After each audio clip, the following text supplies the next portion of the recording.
Assalamualaikum warahmatullahi wabarakatuh. Izin memperkenalkan diri, nama saya Cynthia Zahra Oktaviani dengan NPM 193032011 dari program studi Pendidikan Pancasila dan Kewarganegaraan Fakultas Keguruan dan Ilmu Pendidikan Universitas Lampung.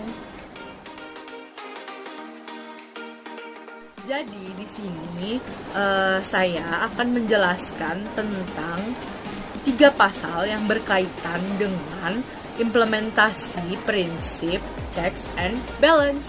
Kalian penasaran nggak sih sebenarnya apa sih pengertian dari prinsip checks and balance? Belum berlanjut, kita akan membahas mengenai 3 pasal tersebut. Nah, di sini saya akan menerangkan terlebih dahulu atau menjelaskan terlebih dahulu mengenai pengertian dari prinsip checks and balance.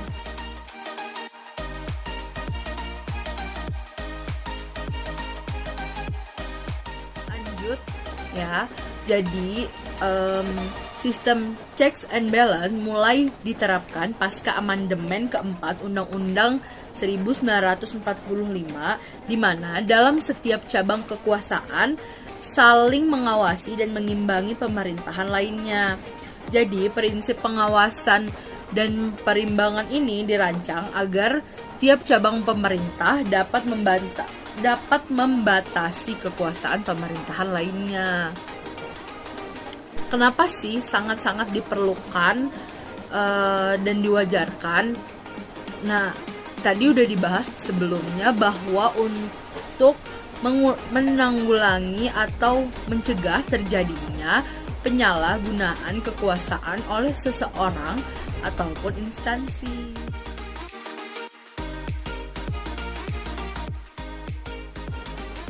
Nah, di sini saya akan mencoba menjelaskan 3 pasal mengenai prinsip checks and balance itu.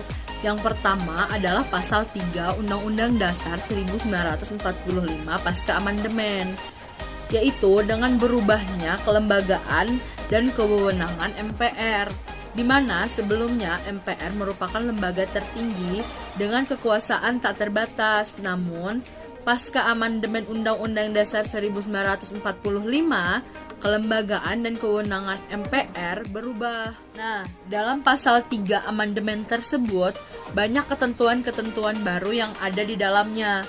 Ketentuan itu dirumuskan untuk melakukan penataan ulang sistem ketatanegaraan kita agar dapat diwujudkan secara optimal sistem ketatanegaraan negara Indonesia yang menganut sistem saling mengawasi dan saling mengimbangi antar lembaga negara dalam kedudukan yang setara.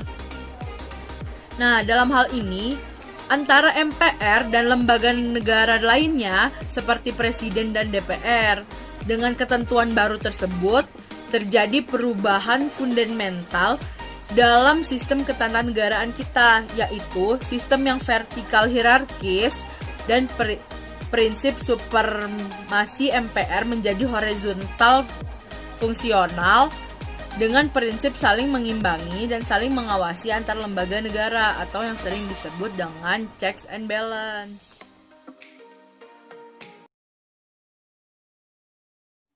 Selanjutnya yang kedua yaitu pasal 20 ayat 1 dan pasal 5 ayat 1, di mana dalam pasal ini telah mengubah kekuasaan membentuk undang-undang dari yang semula dipegang oleh Presiden beralih menjadi wewenang DPR. Perubahan dalam pasal 5 dan pasal 20 merupakan permulaan terjadinya pergeseran eksekutif HIVI ke arah legislatif HIVI. Nah, sementara itu, Dewan Perwakilan Daerah atau DPD juga dapat mengajukan rancangan undang-undang yang berkaitan dengan otonomi daerah seperti yang diatur dalam pasal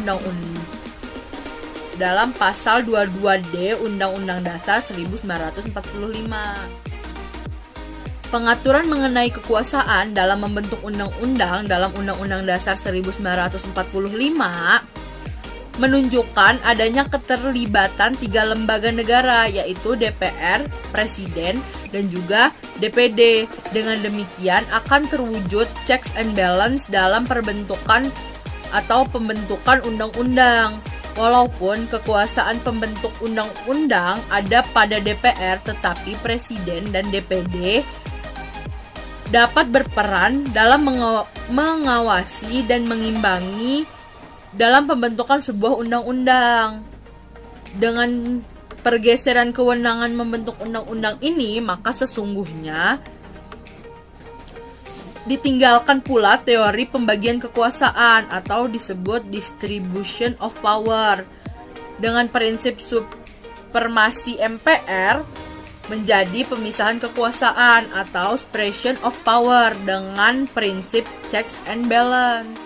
Nah, yang ketiga terdapat pada pasal 24C Undang-Undang Dasar 1945, di mana pada pasal 24C ayat 1 ini salah satu wewenang Mahkamah Konstitusi atau MK yaitu untuk menguji material suatu undang-undang terhadap Undang-Undang Dasar 1945.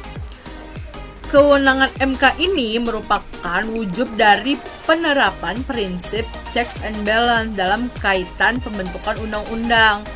Dalam adanya kewenangan tersebut, dalam proses pembentukan dan perumusan materi atau substansi undang-undang, DPR dan Presiden harus mewaspadai kemungkinan adanya judicial review dari Mahkamah Konstitusi. Ini merupakan salah satu bentuk checks and balance antara kekuasaan legislatif dan kekuasaan yudikatif.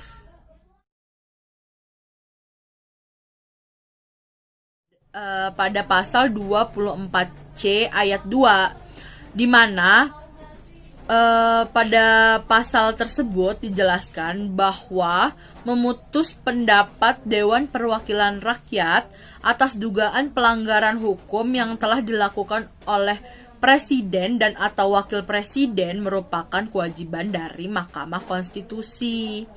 Dengan demikian, adanya kewajiban MK tersebut merupakan implikasi dari sistem ketatanegaraan negara Indonesia yang menganut checks and balance dalam pelaksanaan kewenangannya agar tidak terjadi penyalahgunaan kekuasaan oleh lembaga pemerintahan.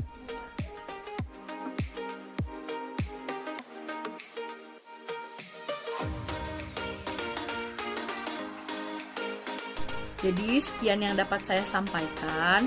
Apabila ada kurang dan kesalahan, saya mohon maaf. Kepada Allah saya mohon ampun. Wabillahi taufiq wal hidayah. Wassalamualaikum warahmatullahi wabarakatuh. Terima kasih telah menyaksikan video ini.